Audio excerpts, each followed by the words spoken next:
All right, welcome back to another SSL Family Faith episode. Hopefully you guys are enjoying these little Sunday messages. I know I'm enjoying putting them together and sharing them with you guys, so hopefully you guys are enjoying following along. I just want to put an invitation out there to anybody who has anything they'd like us to pray for going on in their lives, or anything that encouraging words for us, or that you need some encouragement, or prayer for anything, or anything you'd like to share with us. You can throw that stuff, of course, in the comments down below, but if you'd like it to be more private, of course you can email us at SSLFamily5@gmail.com, and you can always shoot us an email. I try to get everybody, respond to all those, and I for sure read them all, and so I'd love to hear from you guys, and we'd love to pray for you if you need anything over here on our end. So, all right, with that being said, let's go ahead and dig in. Today we're going to be starting in Revelation chapter 3, verses 15 and 16, and just so you'll know too, I'll have the verses down below listed in the description, so you can always reference those down there. Any verse that we reference today will be listed in the description for you. So Revelation 3, 15 and 16. I know your works. You are neither cold nor hot. Would that you were either cold or hot. So because you are lukewarm and neither hot nor cold, I will spit you out of my mouth. And I remember when I first read these verses many years ago, and I read through this, or I saw it somewhere, and I thought, what in the heck is this about? This is Jesus speaking here in these verses, and this is his revelation to John, and this is for the church at Laodicea. We're going to talk a little bit about them here in a minute. But, these words like, I'm going to spit you out. And I thought, what does this mean? Is this, are we going to get to heaven, and if we didn't do the right things, then Jesus is going to spit us out or kick us out? Or, does it mean he doesn't like us? Or, what does this exactly mean? Cold and hot and lukewarm. And this language here is in these verses are just kind of, I don't know, they're kind of abrupt when you read them. And there's lots of questions that arose in my mind anyway. And so, my first question was, is this about salvation? Like, are we going to, if we don't do the right things, it's talking about works here. It says, I know your works. You're neither cold nor hot. So is it about works? Well, we know that that's not, it has to do with our salvation, because we know that our salvation is through faith alone. That our salvation, is through faith in Jesus Christ. When we recognize the sin that we all have, and we recognize that we're all sinners, and we recognize the need for a Savior, we look to Jesus and the price that he paid on the cross, his blood paying the debt for all of our sins so that we don't have to pay that price. We put our faith in him, and we are saved. We are added to God's kingdom. We are allowed to be with God for all of eternity, and that's through our faith in Jesus. It's not through our works. It has nothing to do with necessarily what we do, but other verses in the Bible, especially 1 John, talks about once we are saved and put our faith in the Lord Jesus Christ, we start to be renewed, and we are reborn, and we have this new outlook on life, and we start to look and act differently, and we start to do different things because of our salvation. The works don't get us into heaven, but because of our salvation, we start to do different things and look differently, and because we start to grow, and we start to learn, and we start to dig into the Word. And so that's not what this is about. It's not about our salvation, but it is about what we are doing. And whether he's talking here specifically to the believers in Laodicea, the church at Laodicea, we assume that, Christians and people who have come to know Jesus, or at least know of the gospel, but he's saying, I would rather you are cold or hot than just to be lukewarm, just to be nothing in the middle and just kind of going with the flow. And so he says, I would rather you be cold. I would rather you be, out there just completely in need of me. I would rather you be, completely lost in sin almost, and needing to be found, so that, I know where you're at. I know what you need. I'll pursue you, and I'll want you to be added to my kingdom. I would rather you just be cold. I would rather you be, over here. I know exactly where you're at. And then I'd rather you be hot. I'd rather you be just on fire and just living out the life that I've described, in the Word. But don't just be sitting in the middle. Don't claim to know me. Don't claim to have given your life over to me and then just float through life. Punch in on Sundays. I go to church. I remember asking people years ago, hey, do you believe in God? Oh, yeah, I go to church every Sunday. Well, how many Sundays you've gone to church has nothing to do with whether you believe in God or not. It has nothing to do with, that's just great. You go to church on Sundays. What do you do the other 95% of your life, or more than that, maybe 98% of your life, other than those few hours a day on Sundays? That's not what's important. I guess, what's important to understand is that these people in Laodicea, they were very similar to kind of a modern industrial country, a successful country, maybe the United States or Canada or European countries or, many of these other countries, depending on where you live. I guess that's, different for everyone out there. But in terms of America, we've been very successful. Life is generally easy here, when compared to many other places. And this is the kind of the place that they were at in Laodicea. Life kind of came easy for them. It was a successful area, lots of bustling business, probably many wealthy people. They were lots of trade, lots of things to do. Life was probably pretty good for them. And so what happens when we start to not need God or not think we need God is we start to just kind of coast. And we start to get lukewarm. And we believe in Jesus, and then we just kind of float through life. And we don't really maybe proclaim his name. Maybe we don't look different. Maybe we're just kind of floating. The best way to describe it is this lukewarm, just kind of going with the flow, just kind of in the middle somewhere. That's not where Jesus wants us to be. That's what he's saying here. We get busy. We get busy with businesses and work and things and hobbies and gardening and farming and building greenhouses and whatever it is that we get busy with. And we start to take our sights off of what Jesus and what God has called us to be and do, and we start to just kind of float. That's not where he wants us. He wants us to be hot. He wants us to be on fire for him. He wants us to be way over on the other end of the spectrum, just living our life for him. So what does that mean? What does that look like? Well, if you flip back a few books to James, we look in the book of James after Hebrews here. And in the first chapter of James, chapter 1, verses 22 through 24, I'm going to read these for us. It gives us a little bit of an idea of what we're supposed to do. It says, "But be doers of the word and not hearers only, deceiving yourselves. For if anyone is a hearer of the word and not a doer, he is like a man who looks intently at his natural face in a mirror. For he looks at himself and goes away and at once forgets what he was like." Man, this is like, I love these little analogies that we get. We come to know Jesus. This moment of salvation is such an energizing and time in our life. It's just such a renewal of our souls and our spirit and our bodies. Come to know him. We accept him into our life. Lord, I'm yours. We throw ourselves at his feet. And then we walk away and we forget who we were. We forget what happened. Time goes by, life goes on, the world gets busy, and then we forget. Just like a man who looks in the mirror at himself, looks right at himself, sees what he looks like, and then turns and walks away. And as soon as he walks away, that moment he forgets who he was. He forgets what he looks like. He forgets who he was just a few minutes ago. And we do this, people in general, I know I have in my life many times, and we become lukewarm, right? We start to get busy, friends and school, and just life is a distraction. I often talk about my phone, and my wife and I, we talk about this a lot. You get on your phone, and that phone can become such a distraction. It can suck you in.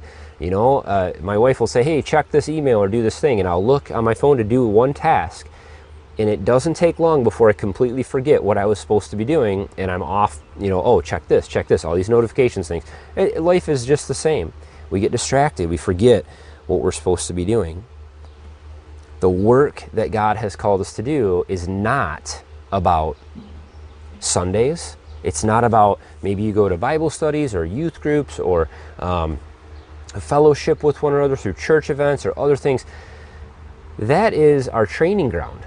That is where we learn. We are hearing. That's the time when we are to be hearers of the word on Sundays and on Bible studies and during our own personal Bible time. That is not when we are doers of the word necessarily. The doing happens on the other 98%, we'll say, of the week. All the rest of the time, when we're out on our mission field, which is this world, as believers in Jesus Christ, once we've come to know him, it's our job now to be a light in the communities, be a light in our family, be a light to our friends, brothers, sisters, moms, dads, people at work, coworkers. That's where the work is done. That's where we do the work of Christ. You know, going to church on Sundays is great, and worship and praise and fellowship and learning and hearing and accepting and understanding. But then it's time for us to get to work Monday through Saturday. That's when the work is done. That's when we are to be doers of the word. All the learning in the world, we can study this book every day, all day long. We can go to college, we can take college classes, we can learn theology, we can go to church, 7 days a week and 50 Bible studies, and we can do all these amazing things, but none of it is worth anything if we don't actually do it, if we don't live our lives this way, if we don't go out into the world and share what we've learned with other people. It means nothing unless we do it. We're called to be these ambassadors. And so let's look at a piece of scripture that kind of tells us what we're supposed to be. So back in 2 Corinthians, a few books back here, in 2 Corinthians 5, verse 20. Therefore, we are ambassadors for Christ, God making his appeal through us. We implore you on behalf of Christ, be reconciled to God. What an awesome, another great analogy, another great way to look at what we are to be. What has the Bible, what has God's word called us to do? We are to be these ambassadors. We are to be these people that are sent out to do the work. And I think about, these ambassadors that we have, for our country. So let's say, the American ambassador, whatever country you're from, we have an ambassador in Europe or in Canada or wherever. And their job is not to become like the Canadians or the French or the Germans or whatever. Their job is to be an American citizen and to go there and maybe to learn the culture, learn the language, and be this person that is there as a representative of our country, right? They're representing the country that they are sent from. This is no different than what we're called to do. That's what an ambassador does. That's exactly what we are. We are Christ's ambassadors. We might learn the customs of the host nation that we're in, and our mission field and our host nation is the world. It's every day. It's everywhere we go.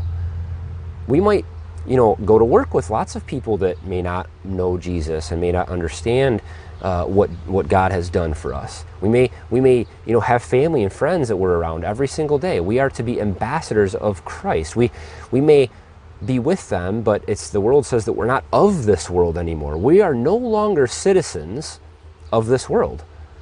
Once we come to know Jesus and we're accepted into his kingdom, we become citizens of heaven. And it says in Philippians 3, I believe it's, I have written down verse 20, I think it's 20 or 21. Philippians 3 says that we are citizens of heaven. What a cool thing to think about. We are no longer citizens of this world. We're just staying here. We're just ambassadors. We've been sent by God now to do his work here, to be doers of the word, what he's instructed us to do. Being an ambassador of heaven means that we should probably look a little bit different than the world around us. I think of some maybe different cultures. If I am an ambassador from the United States and I go, live in China, there's different language, different culture. Things are different there. I probably look different. If I were to go there, if I were to say 3 words to somebody, from China, they would probably say, "You're an American." They would know. They would know how I dress. They would know how I look. I probably could go through, another country like that, and it'd be pretty easy to pick me out. That's exactly what we should look like as Christians. We should look different. We should be in the world. We should be going through things, and people should be able to say there's something different about them. They know Jesus. There's something, or maybe they don't understand. They just look, and they see that we look different. We act different. We talk different. We should look different. When I was in the military, I was sent to Iraq on a deployment, and before you go into Iraq, you stay in Kuwait. So you're there for a couple weeks or however long until your unit is ready to kind of switch out and replace whoever's in Iraq that you're replacing, or whenever they get everything sorted out and they're ready for you. But usually there for at least a few weeks, and there's a base in Kuwait, and it's in the middle of the desert. And those of you who live in maybe Arizona or New Mexico or some other countries with very hot, dry climates, you'll understand this. But I'm from Michigan, and the temperatures here, in the wintertime can be negative 30 degrees with wind chill, and in the summertime it might get up to 90, a few days in the 90s in the summertime. So when you get into Kuwait, it's a totally different environment. You're there, and I remember it was 119 degrees every single day. The weather was the same. It was sunshine, 119 degrees. Every day, wake up, 119 degrees, 119 degrees. But the funny thing is that at nighttime, I would go outside and it would be maybe 90, and it would feel freezing cold. It would just feel absolutely freezing. Then I remember thinking, it's 90 degrees. That's the hottest it gets in Michigan most of the time. I mean, if it breaks into the 90s a few days, that's it doesn't happen very often. And I know there's humidity differences and other things, but to go out into 90-degree weather and feel that shock, it felt cold out there. And, that's very similar to the way we feel. Jesus, in the first verse we read, he used these examples of cold and hot.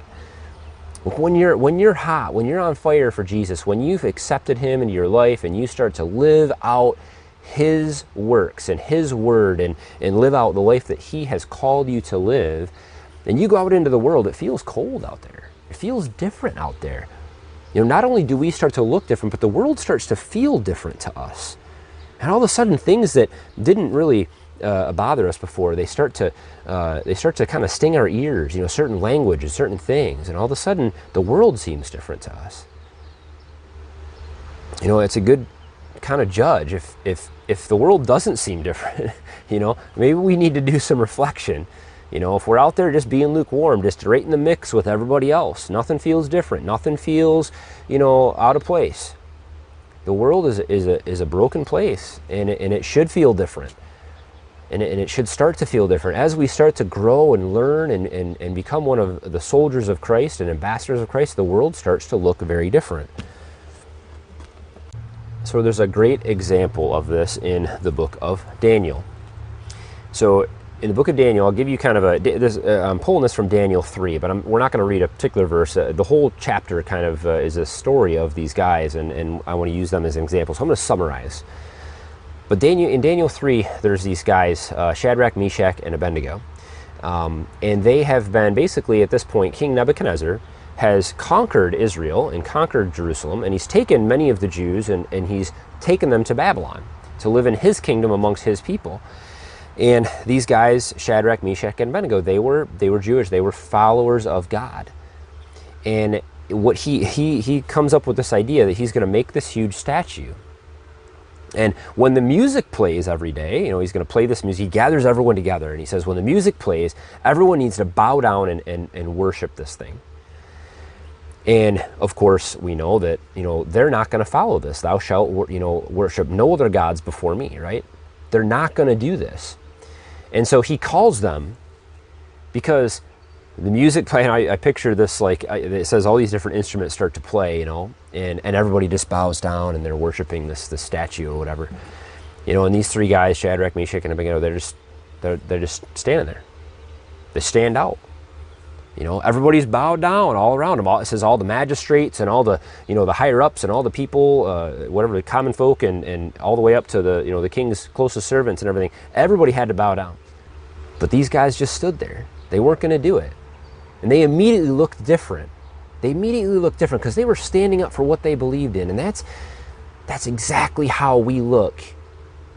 It's exactly how we look when we start to follow what God has called us to do. Our language starts to look different. Out on the construction site, it won't take very long. It won't take very long for people to say, he talks different than everybody else. It won't take everybody long to realize that you act different than everybody else. You're dressing a little bit different than everybody else. Your family should look different. You should look different. You should talk different. You should think differently. As we grow, and I'm not saying this all happens in an instant, as soon as we come to know the Lord that we are immediately, know everything. This is a process, and it's a lifelong journey of learning and sometimes falling on our faces and allowing God's strength to pick us back up and put us back on the path. And we learn and we grow closer to Him and we start to look different. We shouldn't be out there doing what everybody else is doing. We shouldn't be out there looking just like everybody else is looking. There should be something different about us. That light of Jesus that shines through us as believers, out in our communities, the love that we have for one another. God calls us to love God with all your heart and love other people before yourself. When you truly start to do that in your community and in your family, it looks different. God calls us to forgive our enemies and those who have wronged us. When you do that, it starts to look different.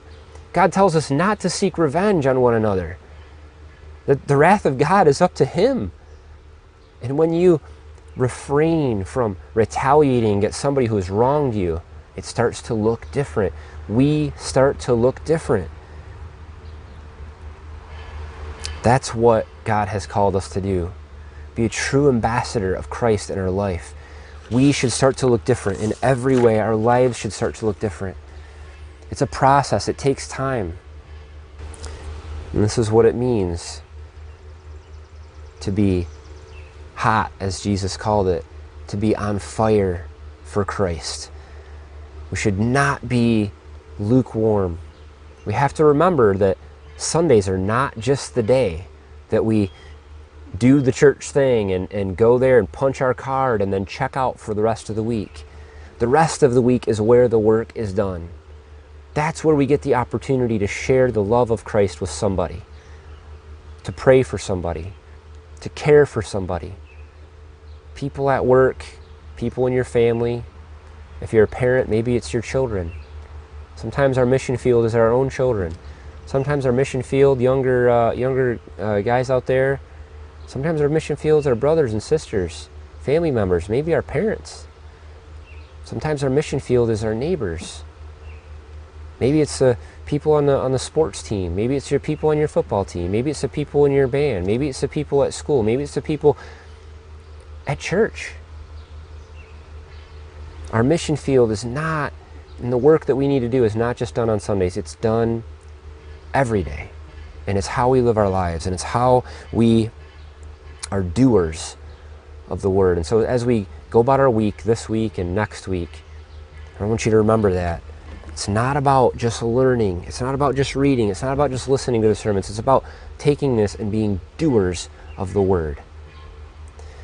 Hopefully you guys enjoyed the message today. And I know I learned a lot just kind of going through these things. And man, it really makes you think, am I being a doer of the Word? And I don't want to be lukewarm.